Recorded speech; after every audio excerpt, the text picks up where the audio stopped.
अभी जैसे हम टेस्टिंग ऑफ ट्रांसफार्मर की बात करेंगे तो हमारे पास में ट्रांसफार्मर होता है।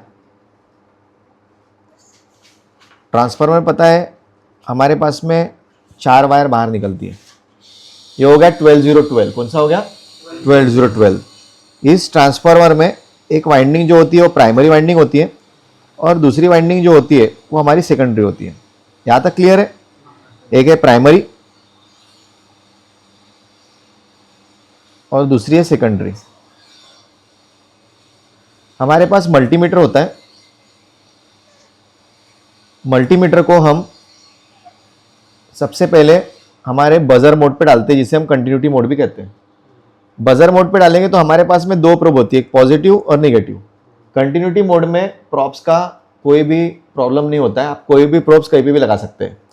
अगर हम यहाँ पे पॉजिटिव वाली प्रोब उठाते हैं और प्राइमरी के एक पॉइंट पे लगाते हैं और नेगेटिव की एक प्रोब उठाते हैं और प्राइमरी के दूसरे पॉइंट पे लगाते हैं, इस कंडीशन में इसने बजर देना चाहिए। क्या देना चाहिए? बट एक कंडीशन है, अगर इस वाइंडिंग का रेजिस्टेंस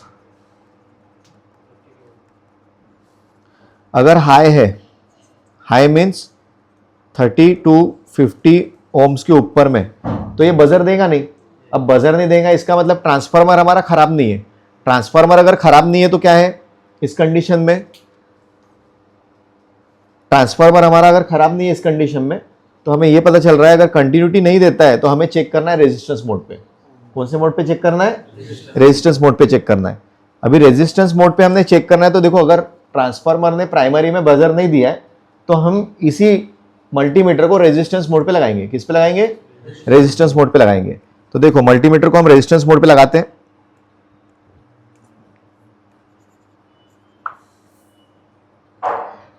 मल्टीमीटर को जब हम रेजिस्टेंस मोड पे लगाएंगे तो हो सकता है ये हमें रेजिस्टेंस देगा 166 ओम्स प्राइमरी का। अभी क्या हुआ, हमने आपको कहा है 30 ओम्स से लेके तो 50 ओम्स, डिपेंड ऑन मल्टीमीटर।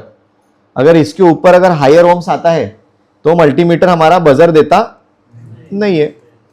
तो यहाँ पे कितना ओम्स आया? 166 ओम्स।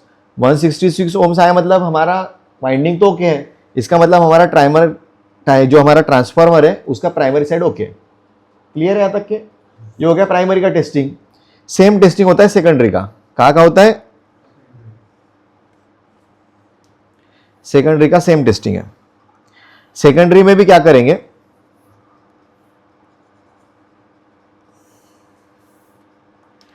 हम मीटर को फिर से बजर मोड पे लगाते हैं।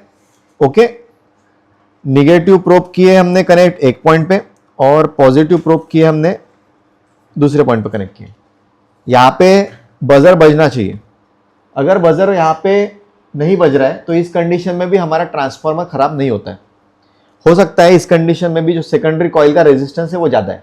हम फिर से हमारे मल्टीमीटर को रेजिस्टेंस मोड पे डालेंगे और रेजिस्टेंस चेक करेंगे। अगर रेजिस्टेंस दिखा रहा है सेकेंडरी में, इसका मतलब सेकेंडरी ओके। तो हमें ये पता चला प्राइमरी में भी कंटिन्यूटी आना चाहिए और सेकेंडरी में भी कंटिन्यूटी आना चाहिए। अगर प्राइमरी और सेकेंडरी में कंटिन्यूटी नहीं आ रही है, इसका मतलब हमारा जो रेजिस्टेंस है प्राइमरी और सेकेंडरी का ये हाई है।